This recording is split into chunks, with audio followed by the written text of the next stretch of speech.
이 프로그램은 방송통신위원회의 방송통신발전기금을 지원받아 제작되었습니다.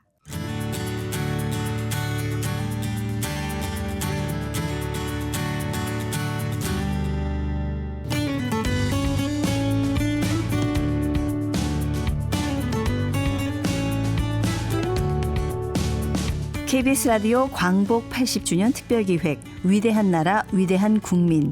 안녕하세요. 아나운서 임수민입니다. 오늘은 첫 시간으로 독립운동가 앱을 개발한 역사 콘텐츠 전문가 정상규 씨를 만나봅니다. 정상규 씨는 군 복무 중 우연히 윤봉길 의사에 대한 영상을 보고 감동을 받으면서 독립운동가에 대해서 관심을 갖게 됐는데요.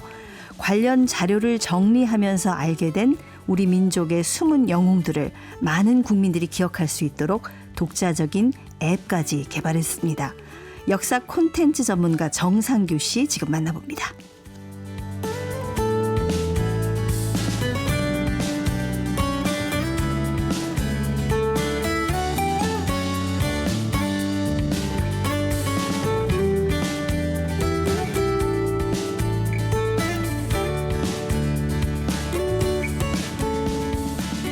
네, 역사 콘텐츠 전문가인 정상규 씨를 모셨습니다. 어서 오세요. 네, 안녕하세요. 네. 반갑습니다. 독립운동가라는 앱을 개발하신 분이에요. 네. 제가 어제 회원으로 가입했습니다. 네, 감사합니다. 제가 보니까 58,000 몇백 번째 회원이더라고요. 네, 맞아요. 회원분들이 네. 좀 그래도 많이 계셔서 네. 좀 역사에 관심 갖고 이런 걸 좀 늘 기억하려고 하시는 분들이 그래도 좀 돼가지고 좀 네. 여러모로 좀 의미가 있습니다. 근데 이 앱이 벌써 2015년에 개발하신 거라고요. 2015년에 만들어서 지금 10년 차, 10년째 된 것 같습니다. 네. 지금 비영리인 거죠? 보니 광고도 없던데요? 네, 완전 비영리고요. 네. 광고에 유혹이 있었지만 광고를 달지 않았습니다. 이 독립운동가 앱에 지금 수록된 분들이 얼마나 됩니까? 이게 계속 업데이트가 되고 있어서 네, 제가 네. 가장 최근에 이제 셈을 해봤을 때는 한 600여 명 정도 지금 등재가 되어 계시고요. 네. 네, 그래서 계속해서 후손분들의 제보에 의해서 이게 앱이 계속해서 업데이트 되는 거기 때문에 네. 뭐 앞으로도 계속해서 이 수치는 좀 더 늘어날 거라고 이제 예상되고 있습니다. 독립운동가는 얼핏 생각해도 600여 분보다 훨씬 많을 것 같은데 네. 여기 계시는 분들은 좀 특별한 분들인가요? 특별하다기보다는 사실 좀 두 가지 정도 이유가 있는데요. 네네. 하나는 이제 국가 지금 이제 보훈부죠. 보훈부에 들어가면은 이제 독립유공자, 그러니까 독립운동가로 이제 국가로부터 훈장을 받으신 분들이 15,000명이 계세요. 15,000분. 예, 15,000분이 계시고 나머지 5,000명이 별도로 이제 좀 관리가 되고 있는데 이 5,000분이 누구냐면 후손을 못 찾고 있는 거예요. 아, 그래서 그러니까 무연고자. 그쵸. 약간 그런 거죠. 자녀가 없거나 네네. 족보상 확인이 안 되거나 그래서 후손의 연락을 기다립니다라고 보훈부에서도 홍보를 해서 혹시라도 이분의 후손이면 저에게 연락을 주세요라고 하는 분이 5,000분이 계세요. 그렇군요. 그러다 보니까 이제 저한테 연락이 온다는 거는 이 그나마 후손으로 인정이 된 분들 중에서 이제 어떤 이런 방송이나 이런 어떤 그 SNS를 통해서 이런 앱이 있다는 걸 알고 이 앱에 내 할아버지나 할머니도 좀 홍보가 됐으면 좋겠다 네. 싶으신 분들이 이제 후손들이 연락을 와요. 그러니까 독립운동을 하셨지만 어떤 공식적인 인정은 좀 못 받으신 그런 분의 후손인 건가요? 그런 분들이 대다수죠. 네. 왜냐하면 저한테 연락이 온다는 건 홍보가 안 됐었기 때문에 지금까지 네네. 사람들이 기억을 안 하고 못 한다는 거잖아요. 예. 그러니까 가족들만 알고 있어서는 안 된다는 거죠. 그분들은. 아. 왜냐하면 내 할아버지는 내가 느끼기에는 진짜 뭐 안중근 의사보다 대단한 분이셔. 혹은 그에 못지않아. 이렇게 생각하실 수도 있고 네, 우리 네. 할머니는 유관순 열사보다 대단해. 이렇게 느낄 수도 있잖아요. 그분들의 입장에서는. 네, 네. 근데 유관순 열사는 다 기억하지만 내 할머니는 아무도 몰라. 예. 그런 분들이 연락이 오겠죠. 아무래도. 아, 그렇군요. 네. 그러면 우리 정상규 씨께서 그런 분들의 후손들을 다 직접 만나서 얘기를 들어보고 그 자료들을 여기 올리신 건가요? 거의 대다수가 그런 자료라고 생각하시면 됩니다. 네. 네. 아, 그럼 한 분 한 분 사연이 기가 막히겠습니다. 그래서 결국 그게 책으로까지 이어지게 된 거고요. 네네. 그것이 또 강연으로 이어지게 된 거고 지금까지 제 삶에 좀 영향을 많이 미치게 된 겁니다. 네. 이 독립운동가라는 앱에 들어가 보니까 이제 독립운동가 그 부분이 있고요. 또 잊혀진 영웅 또 이런 섹터가 있습니다. 그리고 이제 보훈 GPS 네. 또 영상 자료 이렇게 돼 있어요. 각각의 좀 메뉴들을 좀 소개를 해주세요. 또 지금 앱을 보면서 말씀을 드려볼게요. 네네. 이 독립운동가라고 권총 모양으로 되어 있는 거는 네. 국가에서 공식적으로 훈장을 받으신 분들. 아. 그래서 그냥 이름을 검색하면 누구나 다 이분들에 대한 자료가 이제 온라인상에서 쉽게 발견이 되는 분들이고요. 유명하신 좀 분들이네요. 보니까 유명한 네. 분들도 있고 안 유명한 네. 분들도 있는데 네. 여기서의 기준은 국가로부터 훈장을 받았냐죠. 아. 예. 그래서 국가로부터 이제 독립운동가라는 이 서훈을 받아서 네. 집안에서 연금을 그 유공자 연금을 받고 독립운동가 후손으로서 어떤 국가로부터의 어떤 대우를 받고 계신 분들 네. 그런 네. 분들이 이제 여기에 등재가 됐고요. 네. 그리고 이제 잊혀진 영웅이라는 거는 독립운동을 했다는 자료가 분명히 있어서 네. 이분이 독립운동가는 맞는데 여러 법적인 이유, 정치적인 이유로 국가로부터 훈장은 받지 못하신 분들, 아. 그러니까 서훈을 받지 못하신 분들, 하지만 분명히 누구나 이들이 독립운동가라고 말할 수 있는 그런 네. 분들이 이제 잊혀진 영웅에 들어갑니다. 네. 하지만 그분들이 독립운동을 한 건 맞잖아요. 네. 그런 분들을 여기다가 이제 모셨고요. 그 전후에 뭐 과오나 행적 때문에 정식 인정은 마치 네. 못했지만. 근데 이제 제가 네. 그 부분을 거기까지 고민할 부분은 아니라고 생각했던 네, 거예요. 네. 왜냐하면 이 앱이 독립운동가를 알리는 앱이고 독립운동 자체만 보신 그렇죠. 거군요. 그것만 왜냐하면 더 깊이 들어가면 이거는 굉장히 학술적으로 들어가게 되고 정치적으로 들어갈 수 있어서 네, 네. 제 목적은 이런 영웅들을 위인들을 많이 알리자라는 예. 게 목적이었기 때문에 어쩔 수 없이 그렇게 카테고리를 구분해서 이렇게 알렸고요. 저는 이게 참 좋았어요. 보훈 GPS 하니까 네. 이 서울 요 주변에 우리가 이런 영웅들, 독립운동가들과 관련된 유적, 동상 이런 것들이 어디 있는지 알겠더라고 바로. 네.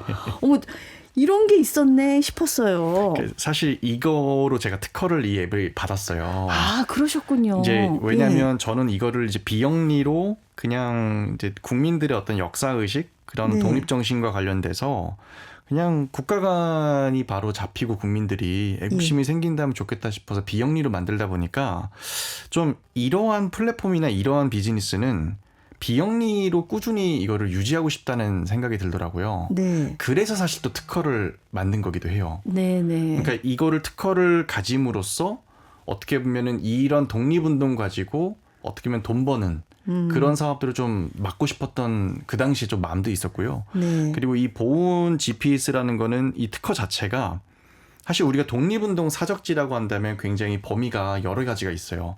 말씀하신 것처럼 뭐 기념관도 있고 동상도 있고 생가도 있고. 네. 근데 저는 이거를 내 현재 위치 GPS 기반으로 마치 우리가 뭐 특정 어떤 그 지도 어플에서 네. 카페를 치거나 그러면 내 현재 위치 기반으로 가까운 카페가 이렇게 쫙 나오잖아요. 나오죠. 근데 그런 것처럼 내 주변에 혹시 그런 어떤 역사적인 사적지나 장소가 있다면 이런 걸 알려줄 수 있으면 참 좋겠다 생각을 한 거예요. 아, 오늘 방송 들으시면은 우리 동네에는 뭐가 있나 하고 이 앱을 깔고 독립운동가 앱을 깔고 검색해 보시면은 네, 굉장히 의미 있는 시간이 될 수 있을 것 같더라고요. 맞아요. 그래서 예. 근데 혹시 그거 아세요? 여기 한 걸음, 두 걸음, 세 걸음이 무슨 의미인지 혹시 이게 아세요? 무슨 뜻인가? 가깝다, 뭐 멀다 심리적 이건가? 거리예요.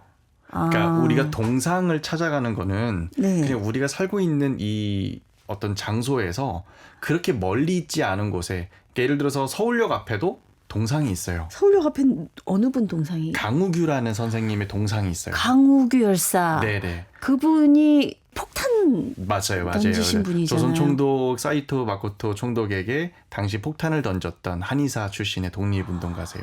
저희는 윤봉길 의사의 도시락 폭탄 상해 홍거오공원은 기억은 하는데 강우규 여사도 뭐 많이 알려지긴 했지만 그에 비해서는 좀 덜 알려지셨죠. 그렇죠. 근데 네. 이제 그분은 폭탄을 던지신 것도 의미가 있지만 사실 제일 이제 역사학계에서 그분에게 집중했던 거는 그분의 나이였어요. 연세가 어떻게 되셨는데? 60세가 넘었었거든요, 그때. 그러면 요즘 60세는 좀 한참이라고 합니다. 그 당시 60세는 1919년도에 60세면은 거의 지금으로는 80, 90 정도죠. 그 노인이신 거죠. 네. 80, 예. 90에 어떻게 보면 정말 어른이 간접적인 독립운동도 아니라 직접적으로 폭탄을 들고 던졌다는 거는 굉장히 큰 상징적인 문제가 됐었죠. 네, 그렇군요. 서울역 앞에 이제 갈 일 있으면 제가 한번 인사라도 한번 드려야 되겠다는 그래서 생각을 방금 해봅니다. 말씀드린 것처럼 이렇게 예. 동상 같은 거는 우리 주변에서 쉽게 좀 볼 수가 있어요. 네. 그래서 그렇게 어떤 막 결심이 필요하진 않은 거죠. 그냥 네. 지나가다 보면 지하철역 앞에 있을 수도 있고. 근데 이제 동상이나 기념관이나 생가는 산속에 있거든요. 좀 머네요, 느낌이. 멀죠. 그래서 네. 생가까지 가려면 정말 뜨겁거나 큰 마음을 정말 먹어야 마음을 되죠. 먹어야 되거든요. 예. 그 지방으로 가야 되고. 그러니까 사실 좀 너무 처음부터 그렇게 막 생가를 가기보다는 그냥 우리 주변에 어떤 독립운동가의 동상이 있다. 알고 보니까 예. 200m 앞에 있어.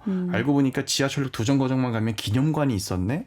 그런 것들을 먼저 한번 가보고 네. 더 좀 이분에 대해서 알고 싶다 그러면 그분의 생각까지도 한번 가보는 좀 그런 걸 한번 이제 좀 분류하고 정리를 처음으로 해본 거죠. 그래서 그게 한 걸음, 두 걸음, 걸음, 세 세 걸음. 걸음이군요. 네. 알겠습니다. 이 영상 자료도 좀 많이 모으셨나 봐요. 이제 후손들로부터 이제 좀 영상 편지 같은 것도 받았었고요. 네. 독립운동가를 딱 들어갔는데 그 실제 직계 후손이 영상으로 내 할아버지는 할머니는 이런 분입니다라고 간략하게 소개하는 영상까지 있다면 네. 이거는 조금 단순히 그냥 내가 검색해서 그냥 글로 보는 거랑은 느낌이 다르죠. 옛날에 그런 말이 있었어요. 독립운동을 하면 후손들은 가난을 면치 못하고 친일을 한 후손들은 잘 먹고 잘 산다. 근데 이 독립운동가의 후손들이 이런 앱에 나의 할머니 할아버지가 이렇게 나와 있는 걸 보면 그 후손들이 얼마나 뿌듯하고 그 긍지가 대단하겠어요. 좀 책임감을 좀 많이 느끼게 되는 것 같아요. 네. 그러니까 어떻게 보면 제가 뭐라고 그리고 이 앱이 뭐라고 그분들이 그렇게 막 편지를 보내시고 연락을 해서 좀 그렇게 좀 앱에다가 네. 좀 홍보를 도와달라고 연락 오실 때 좀 그런 게 근데 갑자기 오잖아요. 네. 일상에 있다가 어느 날 지하철에서 갑자기 문자가 오기도 하고 자려고 누웠는데 갑자기 편지가 오기도 하고 네. 그럴 때마다 그냥 제 사명 같은 걸 좀 다시 한번 좀 생각해 보게 되고 좀 그런 네. 건 있는 것 같아요. 이 독립운동가 앱에 보니까 핵심 기능이 또 있더라고요. 문자 알림 서비스를 해주시는데 네. 이게 상당히 인상 깊습니다. 네. 그러니까 이 문자 알림 서비스가 사실 가장 핵심이었어요. 네. 그러니까 이 앱을 만들었던 때가 이제 2015년입니다. 네. 근데 그 당시에는 역사와 관련된 앱이 단 한 개도 없었어요. 예. 그리고 왜 문자 알림이 중요한 의미가 될까? 그거는 이 앱을 만들게 된 과정 자체가 좀 저에게 특별했기 때문인데요. 네. 제가 실제로 군에 있을 때 이제 중대장으로 있었는데 네. 저희 중대에 그 독립운동가 영화 어떻게 밀정에 예. 실제 배우 공유 씨가 네. 연기하셨던 분의 실존 그 후손이 저희 부대에 있었어요. 같이 지금 근무하셨어요. 그 동생 때문에 제가 아. 어떻게 보면 이 일들에 좀 더 빠지게 됐던 거예요. 예. 그러니까 그런 영웅들의 영화 같은 이야기, 결국 영화로 만들어졌잖아요. 영화 네. 같은 이야기가 처음 저에게 접했을 때는 믿을 수 없는 이야기들이었고, 그래서 그런 것들이 진짜인지 이제 알아보고 검색하다 보니까 이런 스토리가 너무나 많고, 네. 그리고 대한민국에서 독립운동가 후손들 중에 한 80% 이상이 기초생활수급자로 살고 있고, 네. 말씀하신 것처럼 친일을 한 사람들은 대부분 정말 부자로 살고 있고, 네. 그런 것들을 보면은 되게 많은 생각이 드는 거죠. 그래서 예. 제가 군복을 입고 있었기 때문에 그런 것들이 되게 저에게는 그냥 넘어가지지 않았던 거고, 네. 그러다 보니까 좀 자연스럽게 이 앱을 좀 고민하게 됐던 건데, 그러니까 제가 이 앱에 사실 등재된 분들의 또 다른 특징 중에 하나가 돌아가신 서거일이 있다는 거예요. 그러니까 우리 예전에 어르신들, 부모님 세대나 조부모님 세대 보면 태어난 날짜랑 실제 주민등록 날짜가 다르고 네. 사망일도 조금 정확하지 않은 경우들이 있거든요. 네. 그러니까 그건 그 시대적인 어떤 그런 게 있었잖아요. 그러니까 서거일이 있냐 없냐가 왜 기준이 되냐면 독립운동가 분들 15,000명을 저희가 다 외울 수가 없어요. 예. 그거는 역사 교수님도 못 외워요. 그렇죠. 그리고 어렵죠. 외우는 것이 무슨 의미가 있냐라고 또 말을 할 거예요. 근데 만약에 독립운동가 이름 15,000명을 외우면 너 뭐 특별 전형으로 서울대 갈 수 있어. 그러면 아마 난리가 날 거예요. 다 외우겠죠. 다 외우죠. 근데 영어 단어는 막 몇천 개, 몇만 개 외우고 뭐 다 네. 하잖아요. 그러니까 이게 불가능한 건 아닌데 그럴 이유가 없는 거예요. 그 니즈가 없는 거죠. 네. 그래서 생각한 게 우리가 외우고 다가가는 게 아니라 반대로 이분들이 우리에게 다가오게 할 수 있으면 어떨까라는 생각을 한 거예요. 네. 이분들이 나한테 어떻게 다가오지? 아, 이분들이 돌아가신 서거일을 기준으로 내가 데이터베이스를 정리해서 그분들이 돌아가신 그 서거일이 되면 핸드폰에 문자 알람이 오게 하는 서비스를 만들면 내가 이 앱만 깔아놓으면 갑자기 어느 날 오늘은 독립운동가 어떤 분이 서거하신 날입니다라고 나한테 문자가 오겠구나. 네. 그러면 그때 그 앱을 누르면 앱이 실행이 되면서 그분의 사진과 양력이 간단하게 나오면서 아, 오늘이 이런 날이었구나. 한 번이라도 기억하게 되는 거죠. 그렇죠. 우리가. 그렇게 만들었던 거죠. 그러다 보니까 실제 독립운동가 훈장을 받았음에도 불구하고 예. 서거일이 정확하게 기록이 안 된 분들은 또 이 독립운동가 앱에 못 들어갔었죠. 그 서거일을 알려주는 문자 서비스를 지금 하고 계신 거예요. 이런 걸 알려주시니까 어떤 날이 가장 상징적일까 고민했어요. 우리가 그냥 지나칠 수 있고 그냥 잊혀진 영웅이고 독립운동가인데 우리가 한번 떠올리고 감사하는 마음을 갖게 하는 소중한 생각 정말 잘하신 것 같아요. 그리고 또 그것도 있었어요. 발렌타인데이 같은 날 있잖아요. 네네. 사람들은 다 발렌타인만 생각하잖아요. 네. 그날이 안중근 의사 사형 선고날이에요. 그러니까 그런 것들이 좀 의미가 있지 않을까라는 네. 좀 그 당시 계기가 있었고, 그래서 좀 여러 날짜 중에서 태어난 날, 뭐 어떤 업적을 이룬 날, 서거하신 날, 순국하신 날 이런 중에 네. 어떤 게 가장 의미가 가중치가 좀 클까 고민하다가 예. 서거하신 날을 기준으로 이제 앱을 개발하게 됐었습니다. 이게 앱 개발한 지 이제 10년 되셨다고 했는데 사실 요즘은 뭐 디지털을 활용해서 여러 가지 많은 것들을 하고 있지만 10년 전에 어떻게 보면 정상규 씨가 이 독립운동가 디지털 작업에 포문을 열었다 이렇게 볼 수 있을 것 같아요.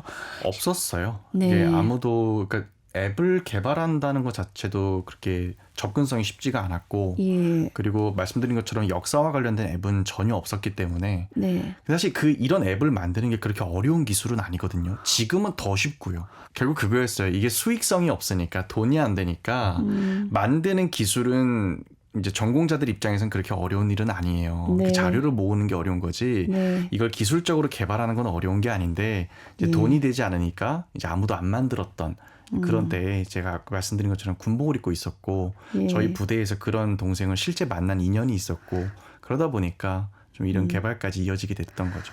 그러니까요. 장교로 군대 복무하다가 원래 수학을 전공했는데 그 당시에 이제 윤봉길 의사의 편지 영상을 보고 굉장히 울컥한 마음이 들고 그때부터 역사에 대해서 본격적인 관심을 갖게 됐다고 들었는데요. 네. 그게 제가 예전에 이제 강연을 할 때면은 이제 일제 강점기가 시작됐던 이제 경술국제 1910년 8월부터 1945년 8월 광복까지 어떤 이 독립운동사 흐름을 이렇게 강의하는 강연들이 꽤 있어요. 네.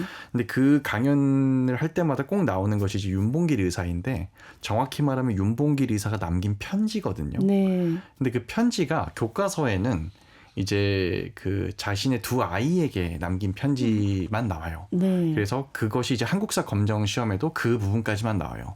그런데 이제 대학원에서 석사, 박사라든지 역사 전공을 하게 되면 더 깊이 들어가다 보면 그때 남긴 편지가 하나만 있는 것이 아니라 우리 동포들에게 네. 나와 같은 우리 동지 국민들에게 남긴 편지가 따로 있다는 걸 알게 돼요.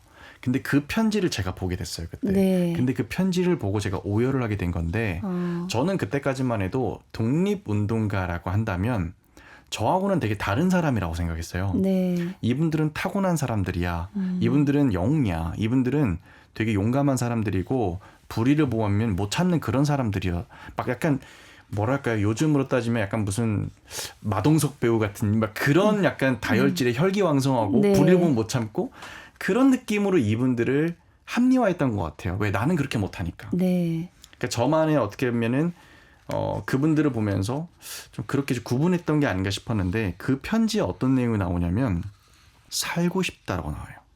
너무 인간적인 너무 인간적인 거죠. 그러니까 말이네요. 두렵고 네. 나도 살고 싶다. 근데 내가 어떻게 보면 사람이 결국 한 번 죽는데 내가 죽어야 할 가장 좋은 때를 포착한 것 같다. 그러니 다음에 다시 만나자. 안녕히 계십시오라고 딱 써 있어요. 동포들에게. 근데 거기 딱 시작할 때 살고 싶다 써 있어요. 근데 그걸 보는데 갑자기 제가 무너지더라고요. 네. 그러니까 나는 지금까지 이분들이 되게 타고난 사람들이라고 생각했는데 알고 보니까 이분들도 나처럼 무섭고 두렵고 평범한 사람들이었구나. 근데 이분들이 용기를 낸 거구나. 그러니까 우리가 어떤 불안하고 위기가 있어야지만 사실 용기란 말이 맞는 거잖아요. 네. 위기 상황이 없는 데는 그 용기가 아니죠.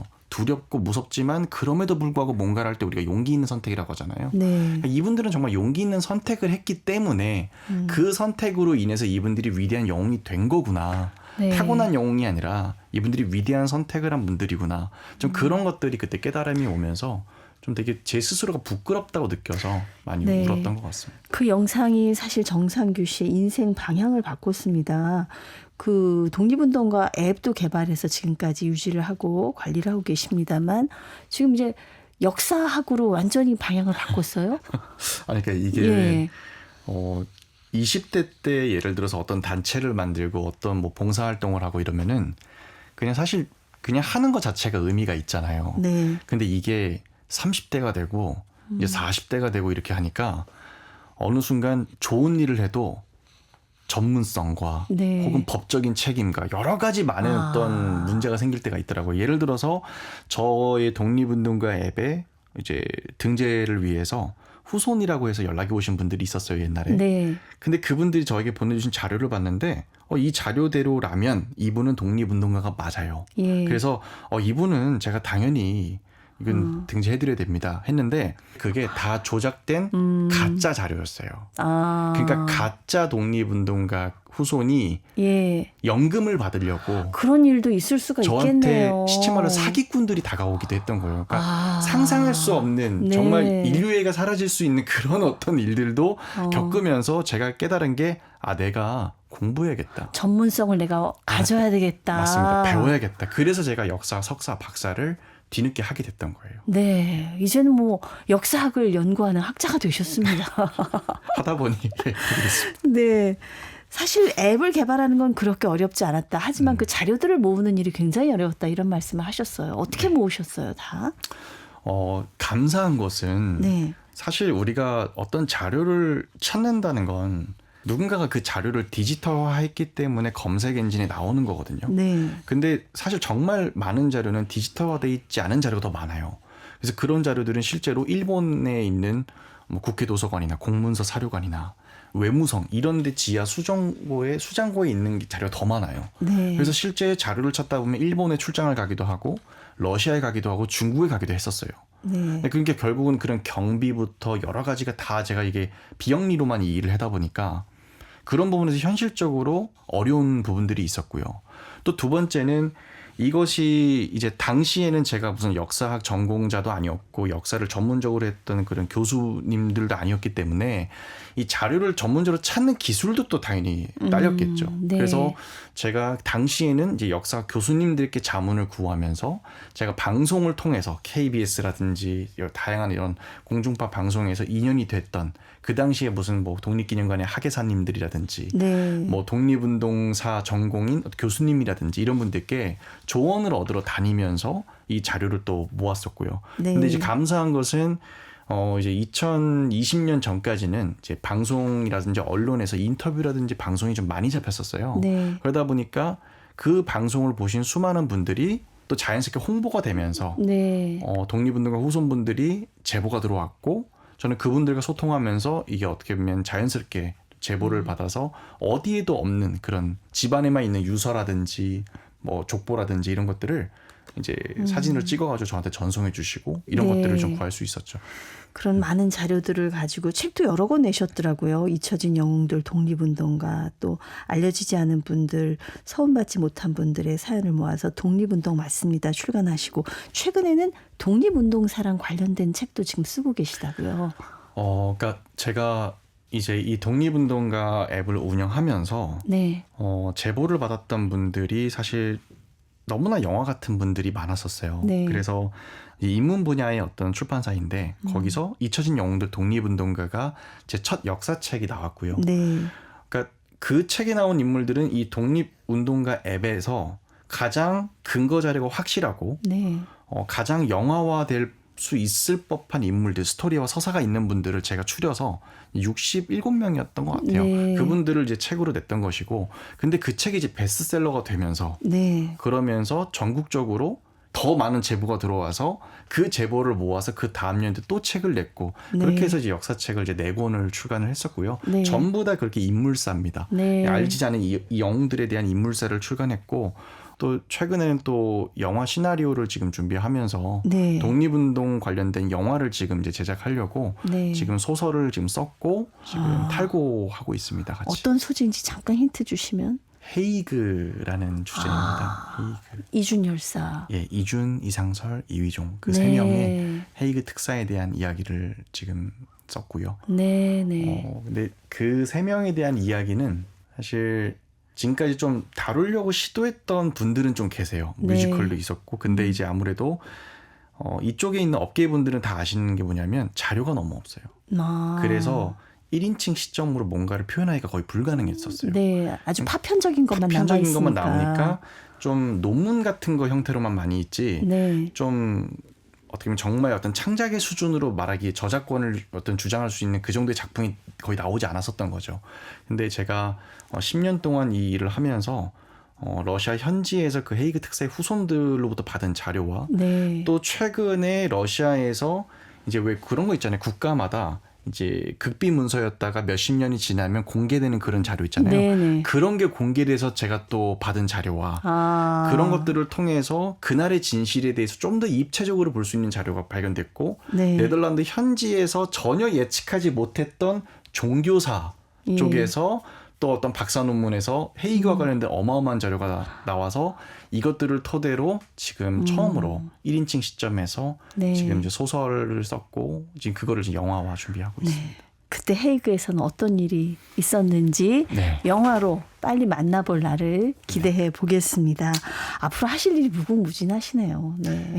사실 저는 지금까지 이런 문화예술 콘텐츠를 통해서 이 보훈이라는 영역을 좀 자연스럽게 문화화하고 싶었어요. 그러니까 네. 10년 전에는 보훈 문화란 단어가 없었어요. 네. 그러니까 보훈은 되게 딱딱하고 고루하고 좀 정치적인 느낌만 강했죠. 그러니까 국가의 어선 정치인들이 다루는 게 보훈이야 이런 느낌이었는데 저는 이것을 되게 친근하고 우리 일상적인 문화로 만들고 싶어서 콘텐츠를 많이 했던 것 같아요. 그러다 네. 보니까 앱을 만들었던 것도 그렇고 책을 쓴 것도 그렇고 강연도 그렇고 그리고 뭐 이렇게 방송 촬영하는 것도 그렇고 저에게는 다 콘텐츠였던 것 같아요. 네. 결국 목적은 똑같았죠. 이분들을 알리는 것.